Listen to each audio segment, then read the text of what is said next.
Tonight we gather to remember. We remember the day 7 years ago that began so beautifully, but so quickly turned to horror. September 11th marks the largest attack on United States soil. On the 7th anniversary of September 11th, people all over the nation remember the victims of 9/11, including a town in Long Island called Manhasset that lost 40 residents on that tragic day. Well, I thought it would be a good idea for the boys to kind of experience some of the impact that the community goes through on September 11th every year.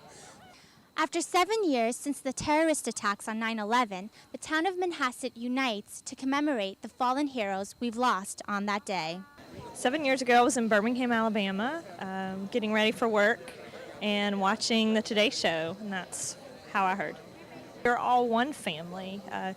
In this community, throughout our country, and even the world, they grieved with us and continue to this day. So to remember that support and love, and that as human beings, we are charged to go forward.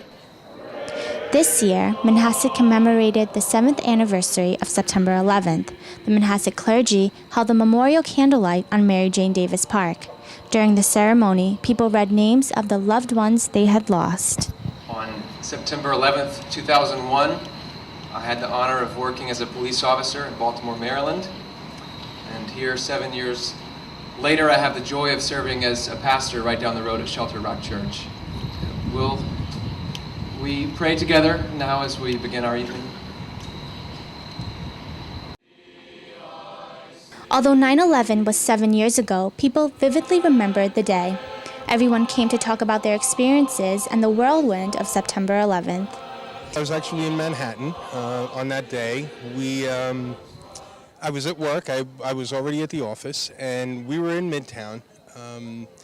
It was scary and confusing all at the same time. I remember seeing it on the news, people running around the office, and we went outside and saw the smoke from the towers.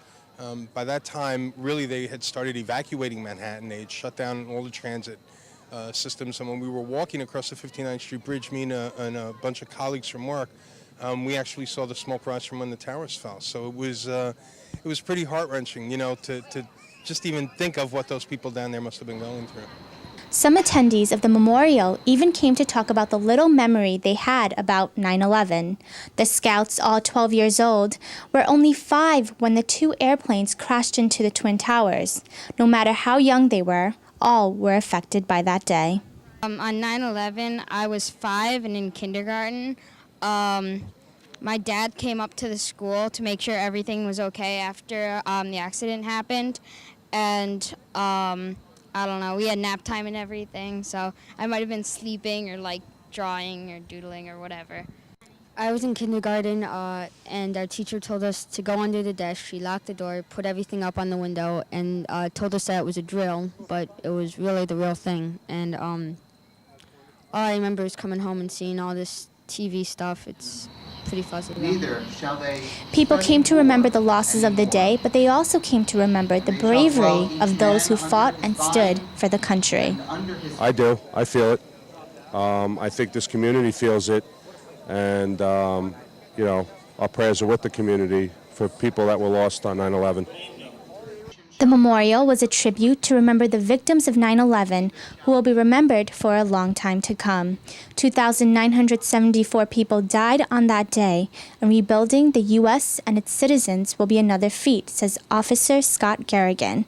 But he believes that restoring the nation and its faith depends on the political elections. How can we go forward from today? How can we go forward from the terrorist attacks that had happened? How can you what? How can we go forward?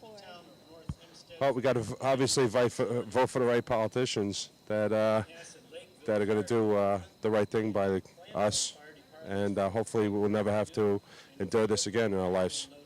For PATV, I'm Kaye.